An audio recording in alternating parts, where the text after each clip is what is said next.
Last year, my girlfriend Emma and I went to my family's chalet in New Hampshire to spend Christmas alone. It was far away from the city, quiet, and close to nature. It was winter, so there was snow everywhere. It had a Christmas atmosphere. The view from the house was beautiful. I think Emma would especially like it. She is an Instagram addict who uploads everything she sees on Instagram. But I don't know if it's good for me, because I would have to take a lot of pictures in the same pose. That's how women are. I'll give you the secret to happiness. Keep quiet and accept the situation. We set off for the chalet. It was going to be a 3-hour drive. We bought snacks on the way. We listened to music and chatted.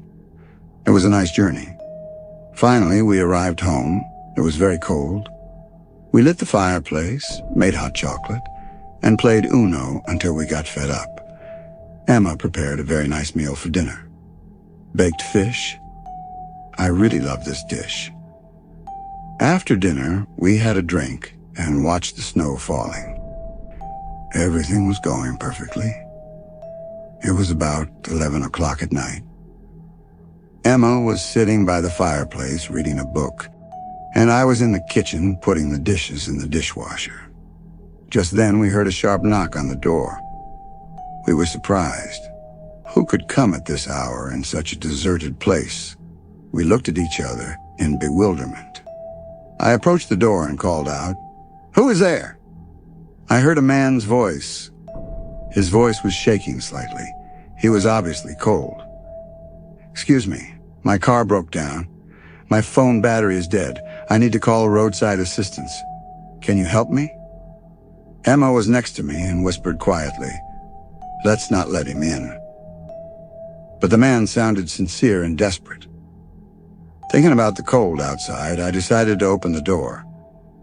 When I opened the door, I noticed the man's old dirty coat and soaked boots. He was about 30 years old with a beard. It was clear from the look on his face that he was in a very difficult situation. "Come inside and warm up a bit.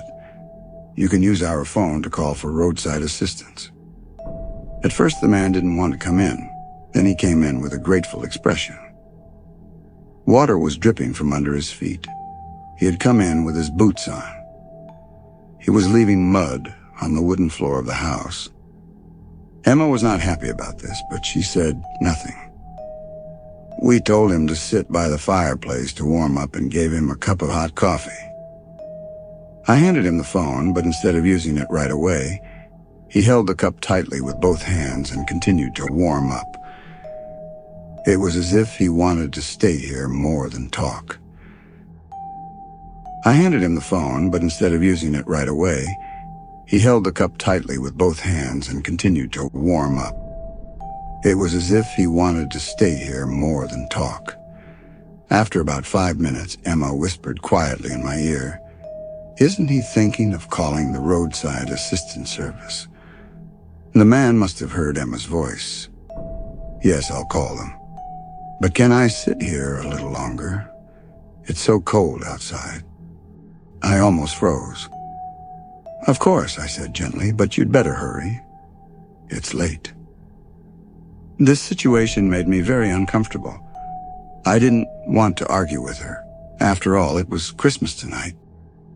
But my girlfriend and I wanted to spend time alone, and he had to respect that. There was something that bothered me. It was strange that he still hadn't used the phone. Maybe I should have listened to Emma and never opened the door.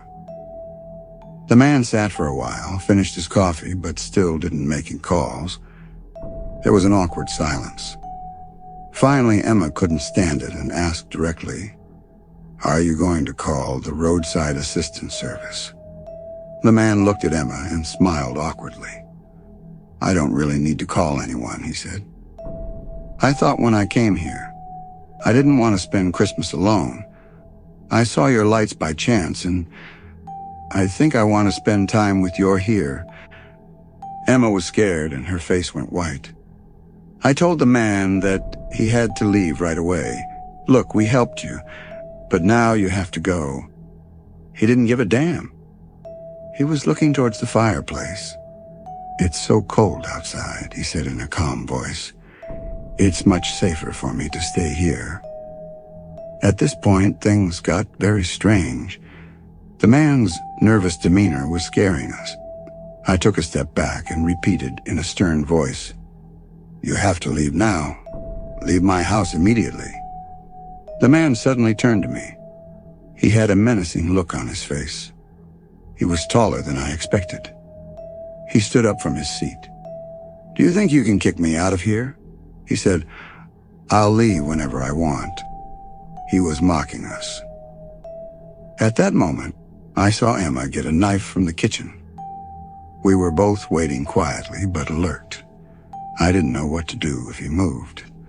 But things were getting complicated. I picked up my phone and said, "We're calling the police," and the man saw that and started walking towards me. Emma screamed and swung the knife at him, but he backed off in a sudden reflex. Okay, I'm going," he yelled. He walked slowly to the door, straightened his coat, and went out. But at the last moment, before he closed the door, he turned and said, "I know you're here alone. I might be back tonight." He was laughing as he said this. This made me very angry. He was mocking us. I closed the door quickly and locked it. Emma put the knife down and started crying. We called the police, and they arrived within a couple of hours, in case the man was nearby. They searched for him, but there was no trace of him. We packed our things and went back home immediately. We couldn't stay here any longer. Our Christmas was ruined. We just wanted to help someone in a difficult situation. After this incident, I learned to be more cautious with people.